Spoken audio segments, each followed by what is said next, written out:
keep it really short, he's leading people astray because a lot of the stuff that he's talking about, there is no benefits to these juices of fruit juice, watermelon juice, and all this other stuff that he's saying, and it's ridiculous because what he's promoting will cause a lot of people more problems. More and more problems. So I'm just going to be going over the science behind it and showing you what you don't want to do. So let's get to it. Why you crave sweet things. So if you've got a sweet tooth, yeah, it's not great if you're eating candy, but it's okay when you're having that sweet craving to eat things like fruit and honey. All right. So let's prove exactly why you don't want to be indulging in your quote-unquote sweet craving for a couple reasons. In fact, I will be going over so many reasons. I don't even cover all of these probably in my Science Behind Carnivore because that's how kind of annoyed I am from seeing this BS. Okay, so first we're just going to be going off with leptin. Leptin, really important in keeping you satiated. Ghrelin, really important in making you feel that hunger spike. Now, you don't want to be inducing that hunger spike and giving yourself that hunger spike constantly over and over and over again. And what better way to do that with sugar, carbs, and all that stuff? Yeah, that's right, because that's exactly how you get it. So if you don't want to feel satiated throughout the entire day and you want to be eating throughout the entire day, constantly eating over and over and over again because you are literally feeling that hunger come back over and over and over again, this is a great way to do that. Wonderful. Very, very well done. Don't do that, by the way. That's stupid. You don't want to do that. There's way more reasons than just that. Second thing, leptin. You actually want to increase leptin and actually increase satiety. Yeah. How do you do that? You do that with fat. Fat specifically. Fat. That means fat from meat. So that's number one.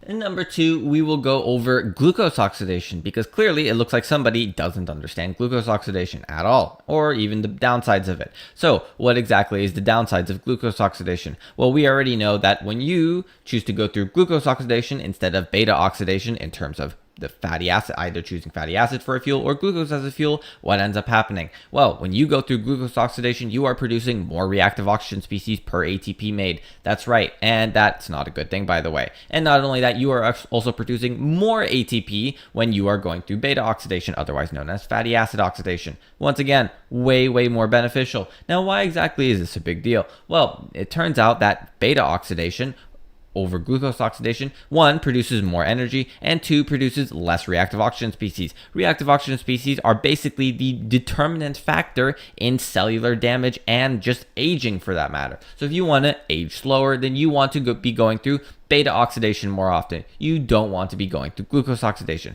That's one reason. Another reason, when you go through glucose oxidation goes to complex 1 because more NADH is made. The ratio is like 10:2, 10 NADH, 2 FADH2.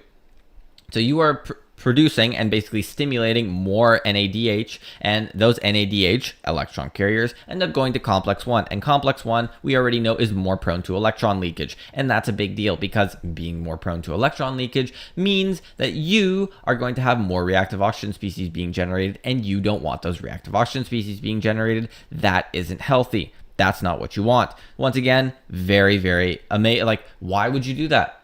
Why would you give yourself extra glucose? That makes no sense whatsoever. Good point. So unless you're eating glucose for the taste, just recognize why you're eating the glucose in the first place, or why you're eating these sugary stuff. You're not eating them for longevity because they don't contribute to longevity. That's just one reason, by the way. The next, I guess we'll go on to the next one. Lipid peroxidation. So why exactly are these reactive oxygen species so damaging? What makes them so harmful? What's even worse about it? Well, we have a compounding effect because not only are we just stimulating glucose oxidation, when we have fruit, which are high in polyunsaturated fat content, we are also promoting lipid peroxidation because what is lipid peroxidation? It's basically where the free radical will end up, well, specifically usually a hydrogen peroxide in this case, will end up attacking a lipid. So for instance, it doesn't really matter what it is, but it could be on the cell membrane. It doesn't really matter where that lipid is. And when it attacks that lipid, it prefers polyunsaturated fat content. Why does it prefer polyunsaturated fat content otherwise found in plants? The reason is because that polyunsaturated fat content has a double bond, which otherwise basically means Resonance stabilization. Yeah, so that's not good because when you have that resonance stabilization, you have a delocalized set of electrons and a pi bond. That's not good. And that reactive oxygen species looks at that and that goes, oh baby, get me close to that thing. So it immediately runs to attack that. And then now you got a really cancerous off product, otherwise known as malonaldehyde, which your body has to clean up. It's not helpful, by the way. Once again, contributes to aging, cellular aging. And not only that, afterwards, your body needs antioxidants in order to prevent that damage from constantly reoccurring, because we already know that lipid peroxidation can quite literally indefinitely occur over and over and over again based on how free radicals work when it comes to initiation, propagation, and termination. It doesn't have to go through termination. It could just constantly go through initiation and propagation, which means your body has to produce antioxidants, which your body doesn't want to do. And not only that, okay, those are just 3 reasons in terms of why you don't want to be giving yourself the sugar stuff. In fact, we'll go with another one because why not? It's endless. It's literally endless. Let's go with insulin. Insulin to glucagon ratio. You want to gain weight? You want to promote anabolism? That's how you do it. Eat that sugar. That's a no-brainer. Hopefully that one's a no-brainer because you could see in America and quite literally, I mean, Jesus, every single place is just cramming down carbs. And then it's like, oh, wow, I wonder why the obesity epidemic exists. I wonder why. Good point. So it's crazy. Why is that a big deal? Why does insulin cause weight gain? Why does insulin cause anabolism? When insulin is stimulated, it causes anabolism, and that means that you're going to gain weight. Doesn't matter what you do. You can work out tons and tons. It doesn't really matter. You are going to gain adipose. Now, what happens if you stimulate glucagon? It's going to be the exact opposite. You are guaranteed to lose adipose no matter what you do.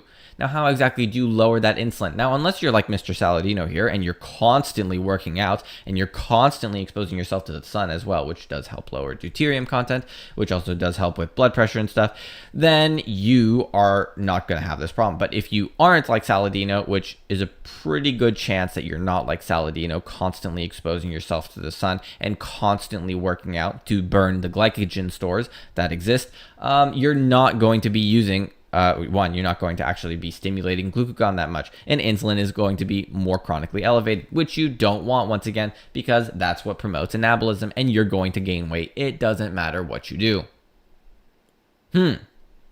Interesting. Very, very interesting. Oh, yeah, wow. In fact, it never ends after that. Because you want to increase your heart attacks? Yeah, that's right. It comes from increasing insulin. Well, why exactly is that? Because it turns out when you increase insulin, what exactly is glucose? Glucose is 3 things.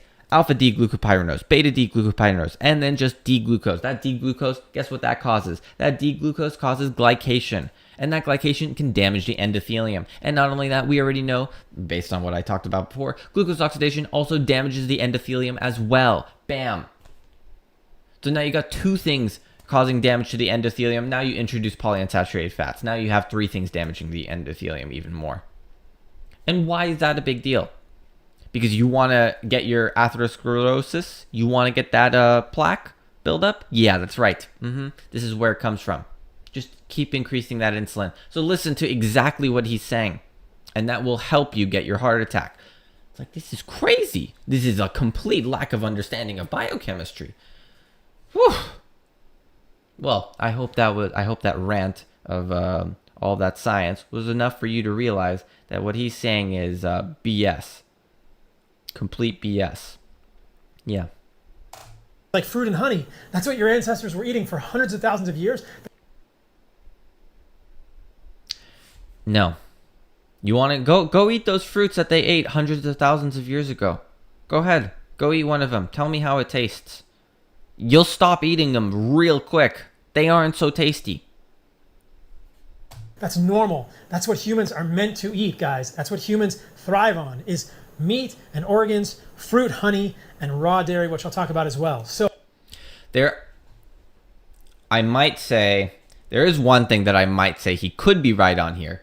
He could be, is the dairy part. He could be right on the dairy part. And I'm not entirely sure, but you can look at, there's a lot of examples of this. It's not just the African tribes that have dairy. It's also, for that matter, there's a lot of them that actually do. Not just the African tribes, but the king of Ethiopia, I think around 2000-ish, no, 1000-ish BC. Can't remember when he talked to the Persian king. This is what his people had. So there is a chance that I could say dairy, yes, but the fruits and honey, no. The insulin from this dairy will be far, far lower than that of the fruit and the honey for multiple reasons. Not only that, you're exposing yourself to more inflammatory markers on this fruit and the honey. Once again, no bueno. Also, though, if you do look at what they had, they didn't just have fruit and honey and meat and organs. They were basically vampires. So I wouldn't necessarily, if you go down this path, you probably should also be going down the path of vampire, which is like have a lot of blood, which I personally do have a lot of blood. I love the taste of blood. I don't have the dairy, but I do love the taste of blood. Blood tastes very good. So that is a broad overview of an animal-based diet. Let's get into specific pieces of it. So let's start with meat. How much protein do I think you should eat on an animal-based diet? I would say about 1 gram per pound of body weight. Or okay, he's literally just taking from bodybuilders. Okay, this is, man, even my dealer, even the person who I play cards with at the casino knows more than this guy when it comes to building. Oh my God. No. If you really just want to increase the muscle building, all you need to do is increase the protein content. Understand amino acids. How do amino acids work? 9 essential amino acids. Assign one of those essential amino acids to a 9-letter word, and we'll take the word knowledge because that's the one I use in my video and all my other examples. KNOWLEDGNE. You assign one amino acid for each one of them, so isoleucine 1, threonine 1, and then you just keep adding 1. And why exactly is that a big deal? Because how many times can you spell that word knowledge? That's how much protein you're going to build. And that protein, by the way, isn't just important in muscle synthesis. It's important in whether or not your brain is developing. Yeah, that's a big one. It's important in tons and tons of other things. So if you want to build anything, you're going to need protein. You're not going to get protein from plants. You're going to get less of it from plants. And not only that, the protein will be stolen if you add, yeah, that's a funny one. The protein will be stolen if you ended up adding tannins, or in this case, coffee. If you added coffee to the meat, because coffee has tannins, and tannins form hydrogen bonds with water as well as amino acids, which is another way of saying they steal your protein and they steal your water. Not good. So I don't know if he has coffee, but. Or goal body weight. So I'm about 165 pounds. I'll eat around 165 grams of protein per day. See, why, like, who is measuring this? Nobody, no animal is measuring how much they're eating. This is like, it's crazy to me. No. They're not. There was no gram scale back then. This is insane. This is what I mean. If you really want to, you can go down 2 paths. If you really want to go down the path of abiding by nature and live, quote unquote, live by nature, then you live opportunistically. That means that you live based on whatever you can find to eat. You're not living based on counting grams of protein and being like, oh, okay, well, I hit my limit. Now it's time to stop eating that. No. What? Your taste buds do a very good job at telling you what your body does and doesn't want, which, by the way, they can be manipulated very well. That's what I'm pretty sure what gut bacteria actually do, because we already know that gut bacteria will literally send signals to the brain and tell the brain, hey, I want to eat this. That's kind of a big deal, because that means that if you're eating tons of pizza, then that pizza bacteria can be like, hey, I want some pizza. And then it'll like tell your brain, hey, I want some pizza. And then your brain's going to be like, hey, body, I want some pizza. And then you're going to be looking at it like, what? No, stop it. I don't want that, and then your brain's gonna keep reminding you. So yeah, this is like a never-ending cycle. This is how you become an addict of anything. Doesn't really matter what it is. Sugar does the exact same thing. This is literally just what sugar does. I wouldn't recommend it. Yeah, not healthy. From a biochemistry standpoint, makes no sense. Hopefully all of my biochemistry that I explained before explains all of that. Because honestly, I went on a rant there, and it was only, I think, a minute in the video. 2 minutes in the video, and I already probably proved every single further point of why you don't want to be eating the way he does. Partially you do, but most of it you don't, because he's clueless. I don't need much more than that, and it's pretty easy to get that from a variety of sources. Things like grass-fed ground beef or grass-fed steak. Here I've got a tomahawk ribeye that I grilled. It's going to be easy to get to 160 grams of protein between raw milk and steak in a day. That's your protein. Think about protein first. Getting bioavailable protein from animal foods will help you stay full throughout the day. It'll help you with energy. It'll help you. Yeah, exactly. So why would you want to eat more throughout the day? Why would you want more insulin spikes? I don't know. That's a very good question. Why increase the glycation amount? Why increase the damage to your cells? Wow. Good question. I wish Mr. Saladino could answer that one. Yeah. Once again, if I were to debate with him on this, I don't feel like I could even get my point across, because he wouldn't know the biochemistry. He wouldn't know the underlying biochemistry. I really don't think it would. Because it doesn't make sense. And not only that, it doesn't matter which perspective you look at this from. If you look at this from hundreds of thousands of years ago, didn't exist. Like, why didn't exist? I don't know what some of this stuff is. I can barely see it. This is like, why? This didn't exist. So you're not really eating what humans ate 100,000 years ago, because it didn't exist back then. That didn't exist. That's called genetic engineering, or, well, you can call it artificial selection, because it's basically the same result. You're getting the exact same result with genetic engineering and artificial selection. It's almost no different.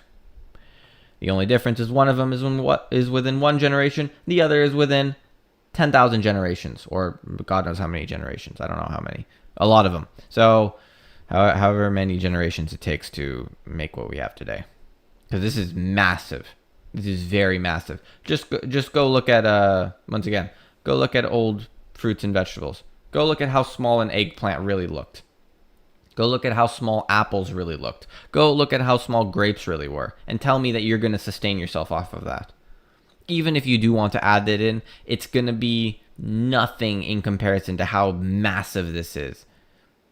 This is maybe if you were able to forage enough, you would get maybe half of a slice of this worth of fructose. Maybe.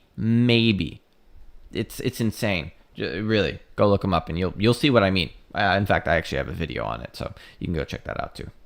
With libido, and meat is an incredible source of many unique micronutrients that are very difficult or impossible to find in plants. But to complement that meat, you need a few things. So you've got your muscle meat. You need two things to complement this. You need a bone broth. So this is a homemade bone broth, a good source of glycine, proline, and hydroxyproline. These are amino acids that are found in the collagenous tissue of animals. Historically, evolutionarily, your ancestors would have eaten the whole animal. They would have taken those tendons and boiled them. Nothing would have gone to waste. You would get a mix of the amino acids in muscle meat and the amino acids that are more prominent in collagenous tissues. I'm not a big fan of hydrolyzed collagen supplements and powders. A lot of those are from Chile and Argentina, and they're full of significant amounts of heavy metals. They're low quality hoof and hide collagen. I'll agree with that. There you go. So see, this is what I mean. Like, I agree with a lot of what he's saying, but he doesn't, there's a lot of things also that he has absolutely no clue on. And you don't want to be promoting that and saying that it's healthy, because it isn't. When you understand the biochemistry behind it, it makes no sense. And I hope that we at least recognize how important biochemistry is when it comes to ways of knowing. In terms of like hard sciences, you don't put epidemiology first, you put Well, first you put personal experience, and then after personal experience, you put hard sciences. So yeah, I would say personal experience is greater over hard sciences. But at the very least, use the knowledge that you know of the hard sciences, and then start applying it to the personal experiences. Because sometimes hard sciences are more relevant because you can sort of realize whether or not you are or aren't addicted to something. And then sometimes personal experience is more important, where nobody has ever done something that you have done before, and you just have to realize that for some reason, based on your personal experience, this seems to be working. So my own bone broth, I get knuckle bones or beef bones from the butcher. I put them in a crock pot with some reverse osmosis water. Boom, you get a bone broth with glycine, proline, and hydroxyproline, the amino acids that will balance the amino acids found in this steak. What else do you need to complement your muscle meat? You need organs. Here I've got some raw liver. I will also eat heart. In terms of liver amounts, I'll do about ½ an ounce to an ounce per day, most days of the week. holy crap. Okay, well, I think I just found one of the problems contributing to his electrolyte issues. Yeah, I wouldn't be eating liver every day. That's a lot of liver. That's a lot of liver. Oh, but okay. And then heart, if I've got heart, I'll do a few ounces of heart every day. If I can get other organs like testicle or spleen or kidney, I'll eat those throughout the week as well, a few ounces per day. Organs have unique micronutrients that complement the micronutrients in steak. So bone broth complements the amino acids in steak. Organs complement the micronutrients in steak, things like vitamins and minerals. Steak is a good source of vitamin B12, iron, vitamin K2, and things like B6 or pyridoxine. But liver has minerals like copper, which balance the zinc. It has folate, it has riboflavin. Those are not found in any particular amount in steak, and has many other micronutrients and vitamins that will complement what you're finding in muscle meat. So liver and heart, organs in general. Yeah, but you have to be really careful with vitamin and mineral interactions, because we already know, if you increase that, let's say, zinc a little too high, you're also going to decrease that selenium a little bit too low. You increase that vitamin E a little bit too high, you're also going to increase that iron a little bit too low. It's, yeah. Be a little careful with that one, buddy. These are essential to get to balance your muscle meat. So muscle meat is at the center, but you should complement that with a bone broth and with organs, either fresh or frozen. I eat a lot of frozen liver. In terms of protein, people ask, what about chicken? What about pork? What about fish? These are animal foods. They do not contain defense chemicals like vegetables do, but these are not as clean as grass-fed beef in 2023. Yeah, that's true. If you can get this grass-fed stuff, obviously you want to go with this. But there's like a pretty good chance that a lot of this is going to be more available because of price. Sometimes this is actually cheaper. Sometimes. Chicken and pork are often fed corn and soy, which will enrich their fatty tissues in linoleic acid. I don't think that's good for humans. Whoa. Wait, did I just hear him say something correct? Often fed corn and soy, which will enrich their fatty tissues in linoleic acid. I don't think that's good for humans. Well, it depends on what kind of linoleic acid. If it's conjugated, then it's fine. It doesn't matter. But if it's regular, non-conjugated linoleic acid, then it's definitely a problem. That's the 18-carbon omega-6 polyunsaturated fatty acid that occurs in seed oils that I think is problematic for humans when it accumulates. So a little bit of chicken, a little bit of pork, fine, especially if it's lean, but I would not make chicken and pork the majority of your diet because it's very hard to find these foods that are not fed corn and soy. Fish, it's just... I mean, as long as you're animal, honestly, if you're eating meat, it's a million times better than eating any sort of plant for like a myriad of reasons. It's not my favorite, guys. Even if it's wild, it's going to have significant amounts of heavy metals, PFAs, which are forever chemicals, endocrine disruptors, microplastics. It's just polluted in 2023. It doesn't mean you can never eat fish. It just means, again, I wouldn't make it the majority of your diet. As long as, if it's an animal food, it's way better than any sort of plant that you can find here. So I would agree, though. I'll agree with him on that. I'll agree on him for a different reason. I wouldn't necessarily say, I mean, yes, it could be because of the PFAs, but I specifically don't choose the like pork and chicken and all that other stuff because of, one, polyunsaturated fat content's higher, two, deuterium content's higher. I don't really like exposing myself to more reactive oxygen species, that's a no bueno. So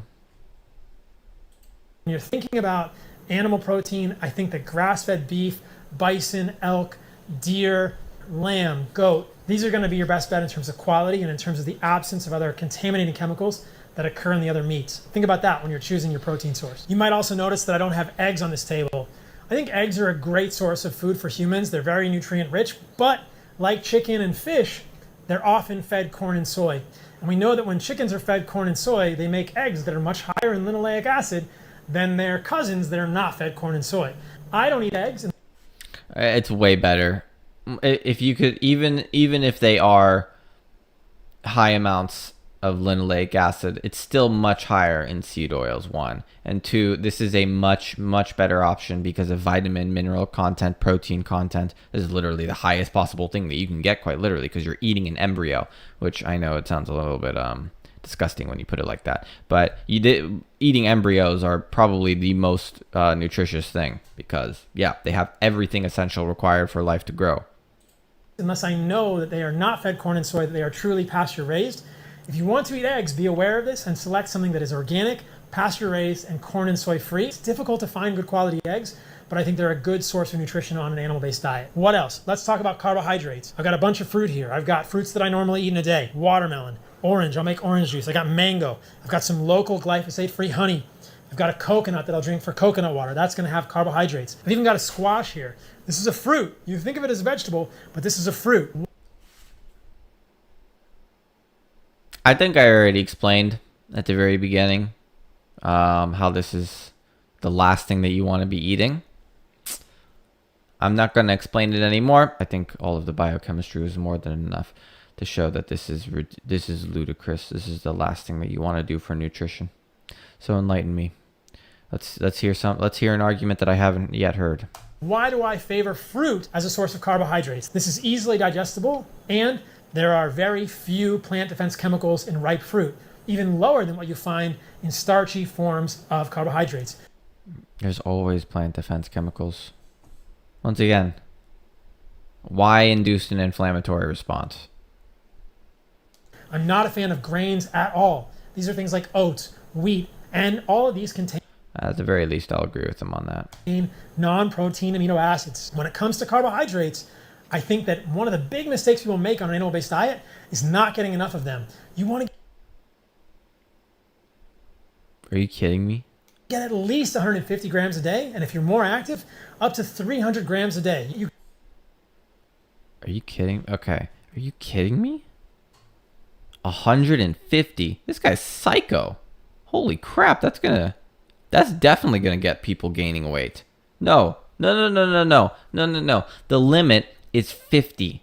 Once you hit the 50 point, that is around the point where you're preventing weight loss. And you're also preventing weight gain. You're preventing both of them. But above that, you are definitely going to promote weight gain because this will spike your insulin to glucagon ratio. And unless you're a bodybuilder and unless you're working out a ton, and lowering glycogen stores in order to allow yourself to go through ketosis more or be in a longer state of it, this is the worst idea possible. Holy crap. Once again, I hope the biochemistry that I explained before was enough because this is just ridiculous.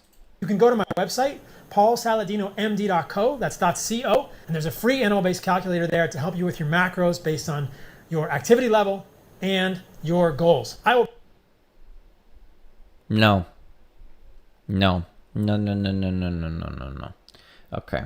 Maybe I should make a video on this. I think I already did. Yeah. No, if you're really working out more, I guess my review video did cover this. If you're working out more and if you're looking to build muscle on carnivore, all you need to do is just add in the protein powder. Add in the protein powder and add in electrolytes. Just do what Eddie Hall does, literally. It's like not that hard. Not that hard, really. And then you just eat as much meat as you possibly can. We'll probably get about 300 grams of carbohydrates every day from things like fruit, watermelon, oranges, mango, coconut water, honey, squash, And that's how I feel the best. That's how my hormones are the best. That's how my sleep is the best. That's how my recovery is the best. Granted, I'm an active human. I'm skating on a skate ramp every day. I'm lifting a little weight, and I'm getting in the ocean a few hours to surf. So Yeah, okay. See, this is what I mean. This is exactly okay. So I'm gonna say like, yes. If you're an active human, yes. This could also be the cause of quicker aging, which is a very, very interesting concept that I haven't heard of. I've heard of only one person talk about this that I'm aware of, which his name is like Gotus, and it's a very interesting thing. Actually, I haven't heard a second person talk about this for that matter. Her name's Elizabeth Bright. Very, very interesting. It's an interesting concept because it could be very, very true. It would explain a lot of things. It would definitely explain a lot. So I'm not too sure if it's true. It could be true. It couldn't be true. I'm not too sure. But yeah, there's some level. I think it could be very possible because if you look at animals, for instance, just animals in the wild, no animal in the wild. Well, first, no animal in the wild is surfing, but no animal in the wild is purposefully exposing themselves to extra stress. They're not exposing themselves to extra, like, working out. Animals don't work out. Only humans do that. So it's sort of an interesting concept because it's like, kind of makes you think. Yeah, it's I really don't know the biochemistry behind this. If I did know the biochemistry behind the working out thing, then I would explain it to you. But the only biochemistry stuff that I've heard about it related to that what it could possibly be is like just spiking cortisol. So yeah, I think that point where you're spiking cortisol comes around 10 minutes of working out or intense workout. So if you get to that 10 minutes of intense workout, then I think that's the point where you're spiking cortisol. But before that, I don't think you are. So I'm not really too sure. But it does, for that matter, actually, I do I do sort of work out. I don't work out like this. I actually do work out like less than 10 minutes sometimes. And I don't even, it's not really that high intensity. I have a video on that as well. So if you're not as active, you may not need as many carbohydrates, but do not fear fruit, guys. There's so much good research in humans that fruit is healthy for you. There's really no evidence that fruit contributes or causes problems in humans, not fatty liver, not diabetes. Are you kidding me? Is he delusional? I don't know. Was the biochemistry not enough? Fatty liver? Excuse me? How do you get fatty liver? You get it from adipose increase. And how do you get that adipose? Oh, yeah, that's right. It's fructose. Oops. Maybe you shouldn't have said that. That's how you get your fatty liver. High fructose corn syrup, same thing. Fructose, same thing. They go straight to the liver, processed straight by the liver. What happens when you start increasing that over and over and over again? Oh, lo and behold, turns out you can end up getting jaundice. You want the jaundice look? I wouldn't recommend it, by the way. It's not a good look. The yellow look? You don't want the yellow eyes. You don't want the yellow skin. That doesn't look good. If you don't know what jaundice is, go look it up. Trust me, it's not good. It's not a good look. Oh my god. Oh, bro, this guy is crazy. Holy crap. I can't believe he's saying this. It's like a complete lack of understanding of biochemistry. Literally. Epidemiology again. Bro, cite your biochemistry. You were citing your biochemistry a little bit before. Don't start relying on epidemiology for this argument. Nothing. If you have diabetes, if you have insulin resistance, think about this. You may want to lower your carbohydrates a little bit. You're still going to benefit from having them in your diet. Fruit does not cause diabetes. Say it with me. Fruit. Okay, I guess I will swear right now. That's horseshit. Don't listen to this. This is ridiculous. Fruit and carbohydrates do not cause diabetes. Seed oils do over time. This is a good thing to have in your diet. Yeah, my God. Go ahead and be a fruitarian. Go ahead. Go look at Mr. Adult Fruitarian. And see how well that man is functioning.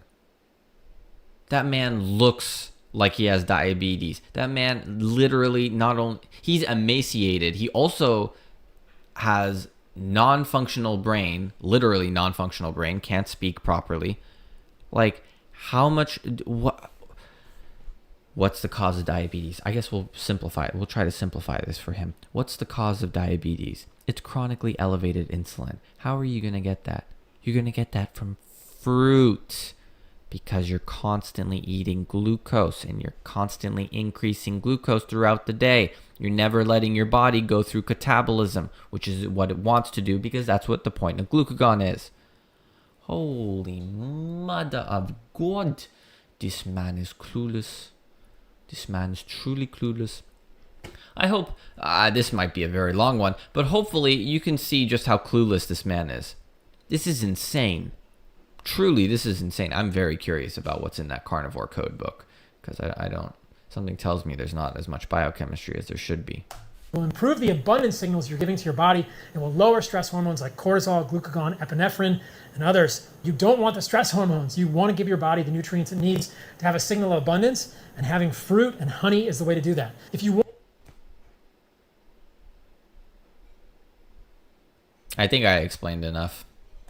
want to try some starches, it's not the end of the world. It's kind of a gray area, but I have found that I feel best, and a lot of people that I've worked with feel best when they avoid things like white potatoes or white rice. Some people do okay with starch like white potatoes or yuca, but all of these come with other issues. White potatoes and yuca have significant amounts of oxalates, other lectins. It's a gray area, guys. If you want to do some roots, you can cook them, but I found that I feel best, and this is why I recommend at least starting this way on an animal-based diet with fruit or squash, which is actually a fruit. And I've actually left out avocado. A lot of people love avocado. That's a fruit as well. So there's a lot of things people think about as vegetables that are fruit. Cucumber, zucchini. This is not, once again, every single thing that he's mentioning here. I would love, go eat that avocado 100,000 years ago. Go tell me how that tastes. This doesn't even look like this. The amount of avocado that he would get from that avocado 100,000 years ago, 10,000 years ago, will just be nice. Even actually less for that matter, maybe even 200 years ago. I'm not exactly too sure, but I do know that it's here. Let me see if I can find an example. Actually, we'll just use my finger. See my finger? That's how much avocado you're going to get. You're going to get this much avocado. How are you supposed to get nutritional value out of that? Sustain yourself off of that. It's crazy. Crazy, truly. Squash, in addition to these things, those I think are fine. With the fruit like cucumber or zucchini that has skin in the seeds, I would get rid of the skin and the seeds and cook them well to make sure they digest properly. I'll give him credit. Yes, that's true. I don't like the skin or the seeds either. I don't like any of it, but those are probably the worst parts. So we're going to cut the video there because this one went pretty long. Hopefully you can see exactly how what he is saying is complete BS. You will probably end up getting diabetes if you listen to this information. You will most certainly gain weight at the very least. Your fatty liver, no, the odds of that increasing are much, much higher. Plaque buildup, I can most certainly, with this sort of a diet, oh yeah, especially if you don't move, oh yeah, baby, I can 100% guarantee that's probably going to happen. So once again, this is ridiculous. Hopefully the biochemistry was enough, because this guy's clueless. Thanks again for watching. If you found the video helpful and informative in terms of the biochemistry and stuff, like, share, subscribe, comment down below. Helps the channel grow. And if you want to see all my videos ahead of time, click the join button down below. So yeah, once again, thanks for watching. I'll see you in the next one. Peace.